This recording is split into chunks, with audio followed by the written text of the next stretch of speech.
Lo pernah ngerasa gini nggak sih? Baru aja bangun tidur, belum juga ngapa-ngapain, tapi pikiran udah langsung lari ke masalah.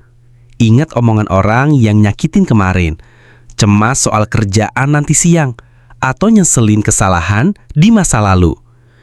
Rasanya kayak ada kaset rusak yang muter lagu yang sama setiap hari tanpa henti. Kalau iya, lo nggak sendirian.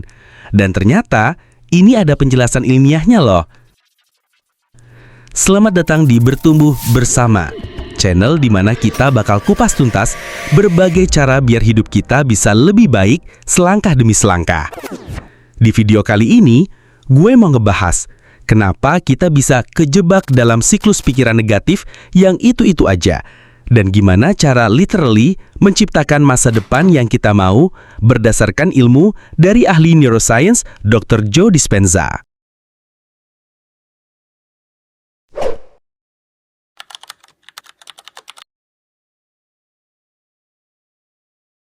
Oke, jadi kenapa sih rasanya susah banget lepas dari kebiasaan atau perasaan negatif?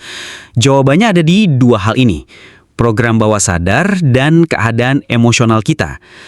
Dr. Dispenza bilang, pada saat kita berumur 35 tahun, 95% dari diri kita, cara kita bersikap, reaksi emosional kita, kebiasaan kita, itu dijalankan sama program otomatis di pikiran bawah sadar.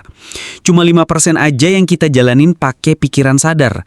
Jadi, lu bisa aja bilang pakai 5% pikiran sadar lo, gue mau lebih positif, gue mau lebih produktif. Tapi, 95% dari diri lo yang autopilot ini punya program yang beda. Dia udah terbiasa cemas, terbiasa marah, terbiasa menunda-nunda, jelas aja kalah kan? Nah, program ini diperkuat sama yang namanya state of being atau keadaan emosional. Gampangnya gini, pikiran plus perasaan sama dengan kenyataan lo sekarang. Lo mikirin masalah lo, terus lo jadi ngerasa sedih atau cemas. Kombinasi inilah yang jadi diri lo saat ini. Kalau ini diulang terus-terusan, otak dan tubuh lo jadi kecanduan sama perasaan itu. Tubuh lo bahkan nggak tahu bedanya antara ingatan tentang kejadian buruk sama kejadian yang sedang terjadi sekarang. Dia cuma ngerasain emosi yang sama.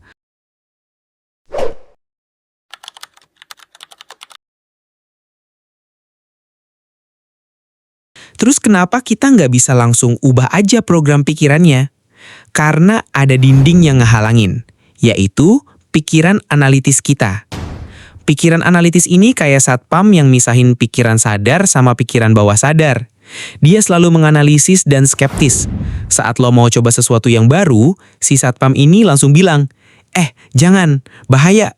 Mending di sini aja, di zona nyaman yang udah kita kenal. Meskipun zona nyaman itu isinya penderitaan, tapi karena udah akrab, tubuh kita lebih milih itu.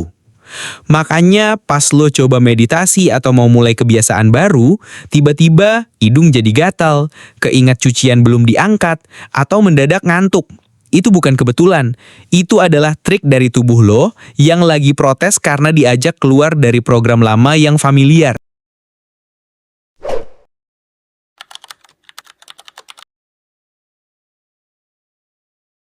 Terus, gimana dong cara nembus dinding itu dan ngeprogram ulang otak kita? Ini dia 3 langkah strategisnya. Langkah 1, mengenali pikiran lo. Ini fungsi utama dari meditasi. Tujuannya bukan buat ngosongin pikiran, tapi buat jadi akrab sama cara kerja pikiran lo sendiri. Lo duduk diam dan lo ingat-ingat lagi. Oh, ternyata gue sering mikirin ini ya. Oh, ternyata gue sering ngerasa kayak gini ya. Saat lo sadar sama pikiran dan perasaan itu, lo berhenti jadi budak dari program itu. Lo mengambil alih kendali. Ibaratnya lo bilang ke tubuh lo, gua yang pegang setir sekarang, bukan lo. Langkah 2, imajinasiin peta masa depan di pikiran. Setelah lo lebih sadar, sekarang saatnya ngebayangin masa depan yang lo mau. Gimana caranya? Lewat latihan mental atau visualisasi. Tutup mata lo. Lo mau jadi orang yang kayak gimana? Percaya diri? Tenang? Penuh energi? Bayangin dengan detail. Bukan cuma bayangin hasilnya, tapi bayangin prosesnya. Lo lagi ngelakuin hal-hal sebagai versi diri lo yang baru itu. Otak kita itu canggih atau mungkin bodoh. Dia nggak tahu bedanya antara pengalaman yang benar-benar terjadi sama yang kita bayangin dengan jelas. Dengan latihan ini, lo lagi memasang peta baru di otak lo. Peta menuju masa depan. Langkah 3, rasakan emosinya sekarang. Ini bagian paling penting dari semuanya. Cuma ngebayangin aja nggak cukup. Lo harus merasakan emosinya. Dr. Dispenza ngasih analogi keren. Pikiran itu kayak ngirim email. Perasaan itu kayak nyalain koneksi wifi. Lo bisa nulis email, pikiran, sebagus apapun. Tapi kalau wifi-nya mati, nggak ada perasaan, email itu nggak akan pernah terkirim. Tubuh lo nggak akan dapet signalnya. Artinya apa? Lo nggak perlu nunggu dapat promosi dari bos lo buat ngerasa sukses. Lo bisa ngerasain kesuksesan itu sekarang. Lo nggak perlu nunggu punya pacar buat ngerasa dicintai. Lo bisa ngerasain cinta itu sekarang. Saat lo berhasil ngegabungin imajinasi lo yang lo mau tentang masa depan dengan emosi yang bener-bener terasa, lo lagi menarik masa depan itu ke masa sekarang. Lo mulai mendownload realitas baru itu. Jadi, kesimpulannya, masalah pikiran yang udah berlalu itu bisa diputus. Caranya dengan 3 langkah tadi. Sadari program pikiran lama lo lewat meditasi. Ciptakan peta masa depan lewat visualisasi. Rasakan emosi dari masa depan itu di sini saat ini juga. Ini emang gak gampang, butuh latihan. Sama kayak ngelatih otot di gym.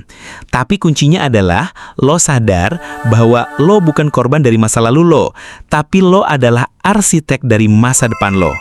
Gue mau tahu dong dari lo. Coba tulis di kolom komentar. Satu kebiasaan atau perasaan lama apa yang paling pengen lo ubah setelah nonton video ini. Kita saling support di sana ya.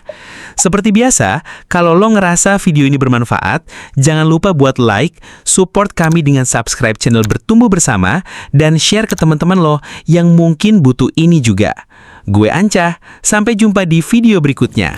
Mari kita terus bertumbuh bersama.